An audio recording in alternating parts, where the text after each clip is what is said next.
I, 28 male, am a data analyst working completely remotely, and until recently, I was living what I thought was a pretty stable life. For the last 3 years, I've shared a beautiful rent-controlled 2-bedroom apartment with my roommate, who is also 28M. If you live in a major competitive city, you know that finding a rent-controlled apartment is like striking gold. We were both on the master lease. We split all the bills straight down the middle, and for a long time, it was a perfectly functional, quiet living arrangement. We weren't best friends, but we respected each other's space. Then he met his girlfriend. She is 26F, and from the moment she entered the picture, the dynamic shifted. At first, she just started coming over on weekends. That was totally fine and normal. But then the weekends started bleeding into Mondays. By month 4, her toothbrush was permanently in the bathroom holder, and her expensive hair products were taking up all the shower shelves. By month 5, she had set up her entire desktop computer on our shared dining room table. By month 6, she was living here full-time. She was showering twice a day, running the AC at a freezing 68 degrees all day while I was trying to work, and contributing absolutely zero to the household expenses. The actual breaking point started on what was supposed to be a perfectly normal Tuesday morning. I walked into the kitchen to grab my morning coffee before a big virtual meeting. She was sitting at the kitchen island, wearing my roommate's oversized bathrobe, casually painting her toenails. The smell of the acetone nail polish remover was absolutely suffocating. To make matters worse, she was pouring the very last of my expensive, imported dark roast coffee into her mug. I stopped in my tracks and told her she was out of coffee. She didn't even look up from her toes. She just told me it was my personal coffee and asked her to at least open a window because the fumes were giving me a headache and I had to work in the living room. She finally looked up, rolled her eyes, capped the polish, and told me that it was a shared space and I needed to learn to be more accommodating. My roommate walked in right at that exact moment, tying his tie for his corporate finance job. I looked right at him and told him we needed to have a serious talk about the utility bills. I pointed out that the electric bill was up 40%, the water bill had doubled, and if she was going to be living here full-time, the rent and utilities needed to be split 3 ways. It was only fair. My roommate let out this heavy sigh and exchanged a look with his girlfriend. It wasn't a surprise look. It was a practiced, rehearsed look. They had already talked about this. He leaned against the fridge and told me that they were actually going to talk to me about the living situation. He said she was giving up her old apartment so they could start building a life together. Then he looked me dead in the eye and said that since I was single, I didn't really need a 2-bedroom apartment, and they thought it would be best if I moved out by the end of the next month. I just stared at him. The sheer audacity was staggering. We were both on the master lease. The rent was locked in at a rate you couldn't find anywhere else in this entire city. I told him absolutely not. His girlfriend snapped at me, asking what I meant by no. She launched into the speech about how they needed the space because she was starting a home yoga business and needed my bedroom for her studio. She actually had the nerve to tell me it was time for me to grow up and move on. I stayed completely calm. I washed my mug in the sink, dried my hands, and told them both I was on the lease. I paid half the rent, and I wasn't going anywhere. I told them if they wanted a bigger place for a yoga studio, they were completely free to give their 30-day notice to the landlord and find one themselves. They did not like that answer at all. The girlfriend scoffed and whispered something into my roommate's ear. He puffed up his chest and tried to intimidate me. He told me they were staying. They absolutely were not paying a third of the rent because she was just his guest, and that I had 30 days to figure my situation out or we were going to have a massive problem. I didn't say another word. I just walked back to my room and locked the door. I knew exactly what their game plan was. They wanted the rent-controlled apartment all to themselves. They assumed they could bully me out of a legally binding contract because I was usually a quiet, non-confrontational guy. They picked the wrong person to try and push around. The dirty trick started just 3 days later. It was a highly coordinated campaign of pure entitlement designed to make me so miserable I would just pack up and leave. First, the Wi-Fi network completely disappeared.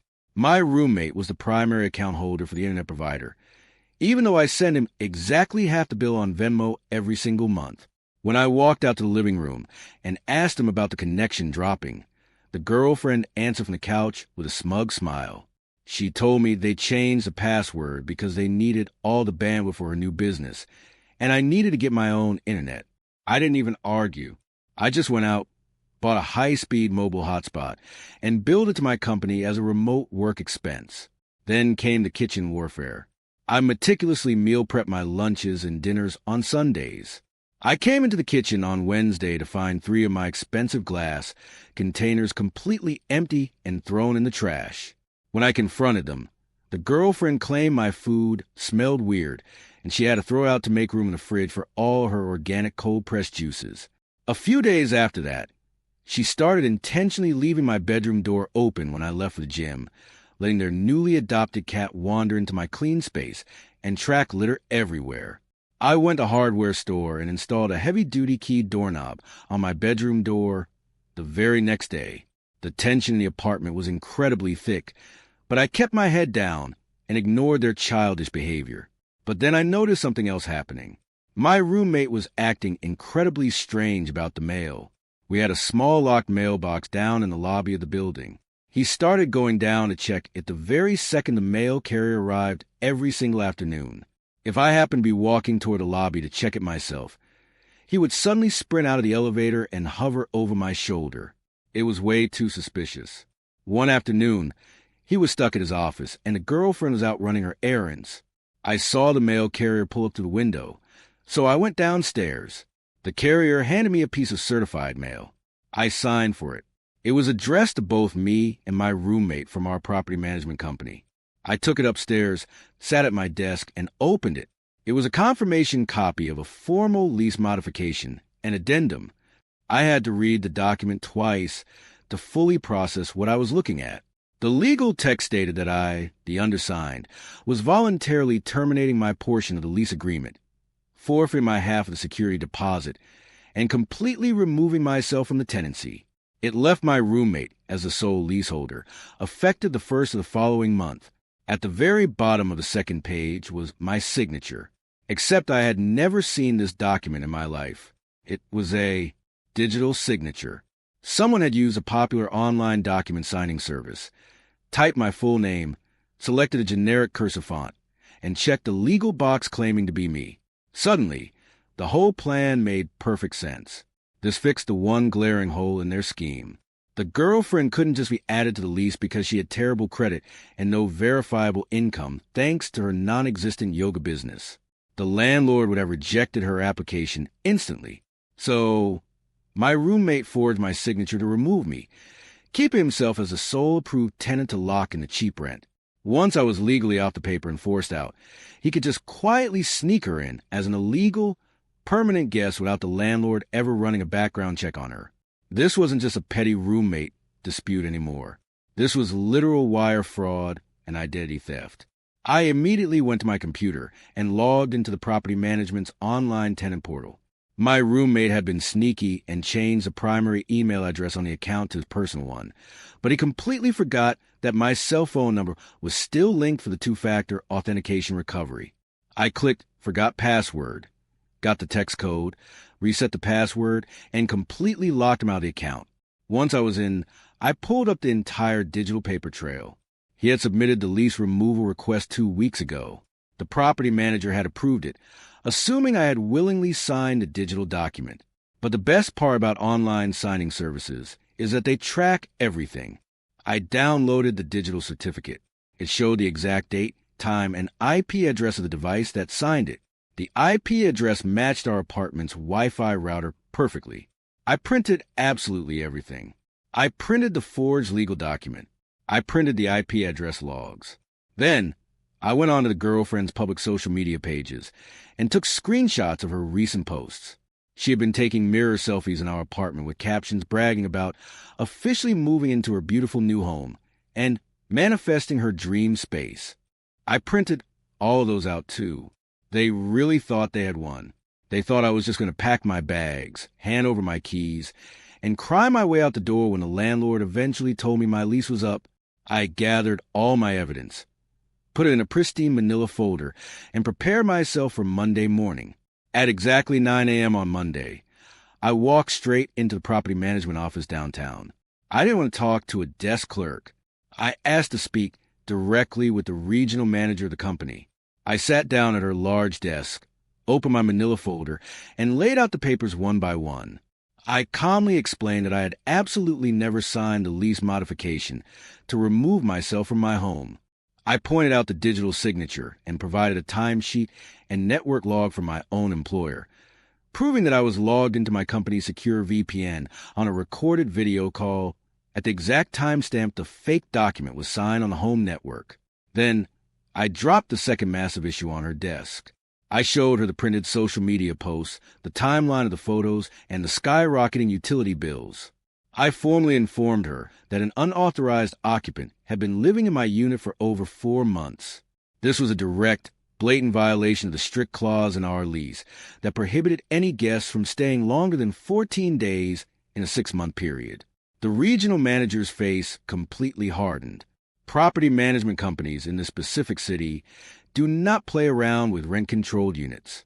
They actually hate rent-controlled tenants because they lose money on them. If a tenant breaks the rules, the landlords use it as an immediate excuse to evict everyone, renovate the unit with cheap gray floors, and jack the rent up to the current ridiculous market rate. She looked at the paperwork and told me that this was blatant fraud and a gross violation of the lease terms. I told her I was fully aware, but I wanted to stay. I pointed out that my income alone was more than enough to qualify for the apartment, and I had never missed a payment. I told her I wanted them gone. Not me. She nodded, took my folder, and said she would issue a 3-day notice to perform covenant or quit that very afternoon. It would be addressed solely to my roommate. He would either have to remove the unauthorized occupant immediately, or they would file for a formal eviction. Furthermore, she declared the lease modification completely void and said she was forwarding the forgery evidence straight to their corporate legal department. I thanked her, walked out of the office, and went back home. I made myself a fresh cup of coffee, sat down in my armchair in the living room, and just waited. At 6 p.m. on the dot, my roommate and his girlfriend walked through the front door laughing about something. They were holding a bunch of expensive grocery bags. Then my roommate stopped dead in his tracks. Taped to the inside of the front door, right at eye level, was a massive, bright yellow legal notice. He dropped his keys on the floor. He slowly read the notice, his eyes getting wider by the second. His voice was actually shaking when he turned to me and asked what it was. I didn't even stand up. I just took a sip of my coffee and told him it was a 3-day notice to quit from the landlord. I explained that because he had an unauthorized tenant living in the apartment, she had exactly 72 hours to completely vacate the premises, or the landlord was going to file an unlawful detainer lawsuit against him. The girlfriend immediately dropped her grocery bags. Produce spilled all over the hardwood floor. She turned bright red and started yelling at me, asking if I snitched on them and calling me a petty, jealous loser.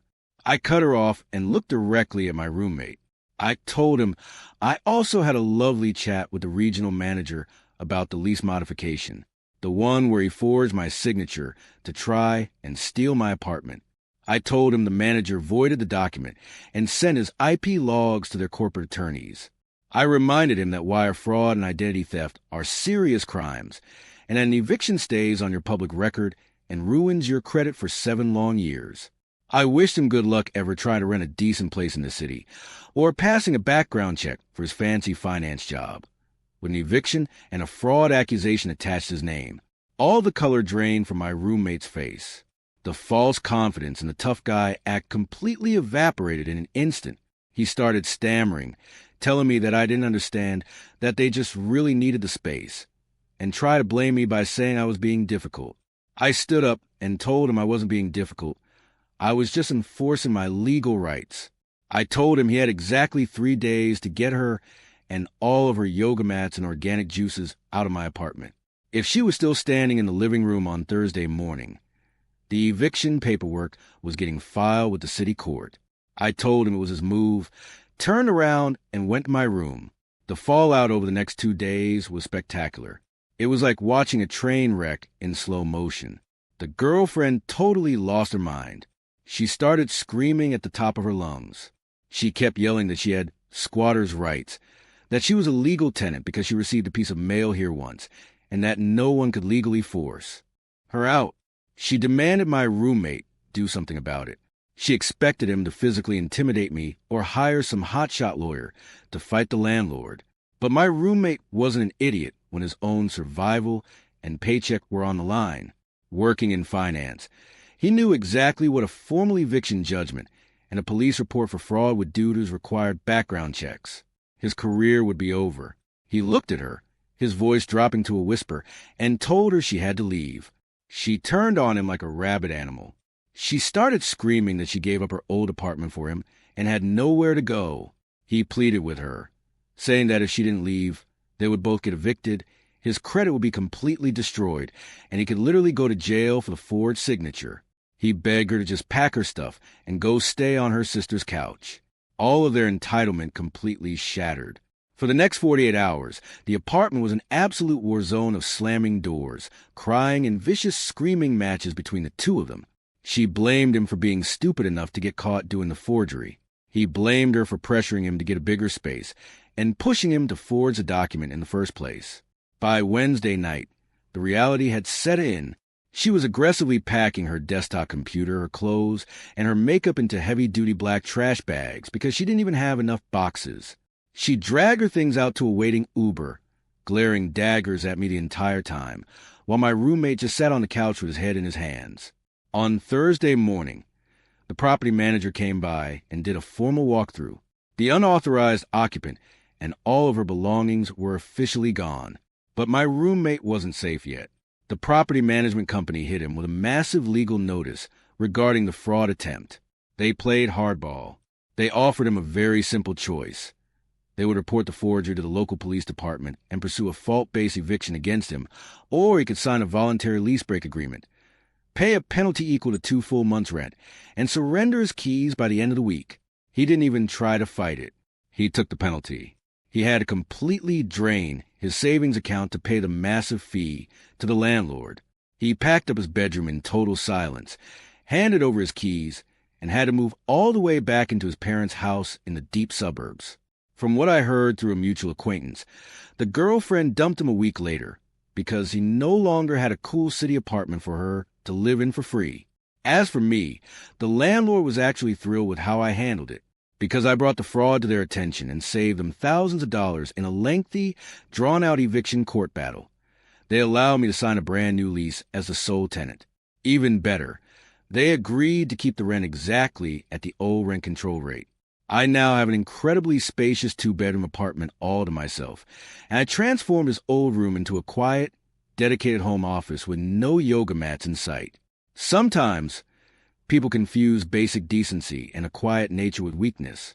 They think they can just bulldoze their way through life, taking what belongs to others simply because they feel entitled to it. Watching them completely dismantle their own relationship, drain their bank accounts, and ruin their own lives purely out of greed was the most satisfying and educational experience I've ever had. Actions have real consequences, and digital signatures leave a very clear paper trail. If you want to hear more stories about highly entitled roommates getting absolutely wrecked by the heavy hand of a property management company, make sure to hit that subscribe button. It costs you absolutely $0, which is exactly what my ex-roommate's girlfriend paid in rent while she lived here.